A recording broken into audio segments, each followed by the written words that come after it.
Which is the best stock to buy, DocuSign or Zoom video communications?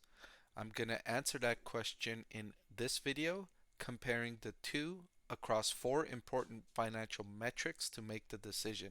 So you'll get the answer by the end of the video, so stay tuned. Let's start with comparing these two on revenue. Now, of course, they were both beneficiaries of the COVID-19 pandemic. DocuSign, electronic signatures were in high popularity during the pandemic when we were trying to avoid coming together in person.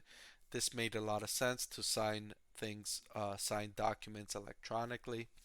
And Zoom video communications, of course, if you're watching this video, you've probably used Zoom video communications during the pandemic, maybe more than you would have liked to.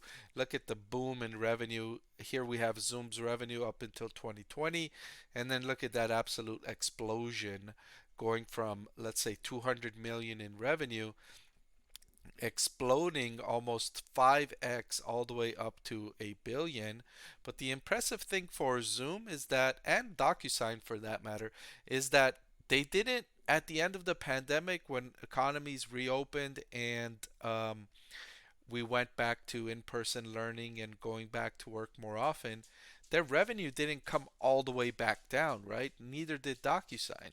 They sustained the revenues that they captured during the pandemic, during the earlier stages of the pandemic. The clients that they onboarded liked their services and said, hey, we can still use these even in the aftermath of the pandemic. And in fact, I had been using DocuSign and Zoom video communications even before the outbreak, right? So, if you're not aware, I'm a professor of finance and economics at a university in California. I've been teaching for several years now, and sometimes I use Zoom video communications for my office hours, right? Let's say a student wants to meet and I'm not on campus. I used Zoom video communications, and this was well before the outbreak. So this was a useful tool for professors at the university to communicate with students. And in fact, sometimes even now, even in the aftermath of the pandemic, I still use Zoom video communications for office hours. Sometimes I use Zoom video for lecture. I remember last summer over here in California, it was so hot. It was so hot that the air conditioning systems at the university gave out. They stopped working. And so during that entire 2 weeks where they were working on the air conditioning system, the whole university went back to lectures on Zoom. So it was like we were back during the pandemic again and we were using Zoom for lectures. And I suspect that there's going to be several times in the future where we're going to want to use Zoom for lectures again, right? And so it wasn't like it's only during the pandemic that Zoom was useful. No, it's useful. There's use cases beyond just when we're in lockdown, right? So, and you can see evidence of that. The fact that revenue has stayed elevated despite the fact that economies have reopened. The next metric I wanted to compare the two on was the operating profit margin, and DocuSign has been showing nice improvement in terms of its operating margin over the trailing 12 months, although it is still negative at negative 3.48%, but that's big progress from 2019 when it was at over negative 50%. So it's making improvements in that matter. And then Zoom Video, of course, its operating margins exploded during the pandemic at more than 24%. Now it's coming back down but still positive at 5.59%. So you might ask, why is its operating margin coming down even though revenue is still as high as it was during the pandemic?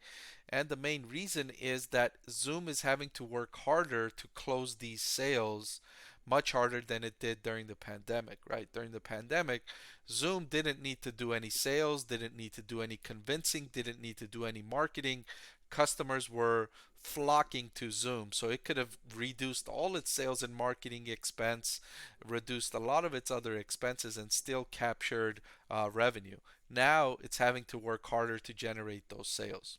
So that can partly explain why its operating margins have come down considerably. The next metric I wanted to look at between these two is cash flow from operations to sales over the trailing 12 months.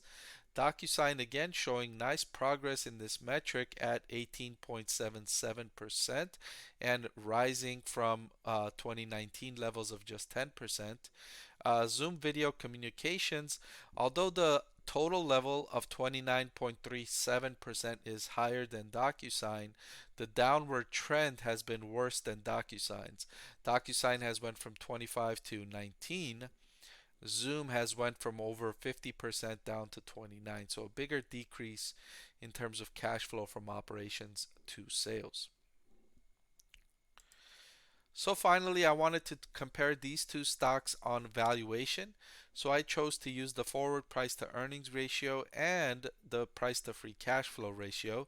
And looking at these two metrics, DocuSign is more expensive at 29.5 in terms of the forward PE compared to 16.3 for Zoom. And also more expensive in terms of price to free cash flow at 33.89 compared to 17.76 for Zoom. All right, so DocuSign is nearly twice as expensive as Zoom, and I don't think DocuSign has earned that valuation. I don't think it justifies being that much more expensive than Zoom.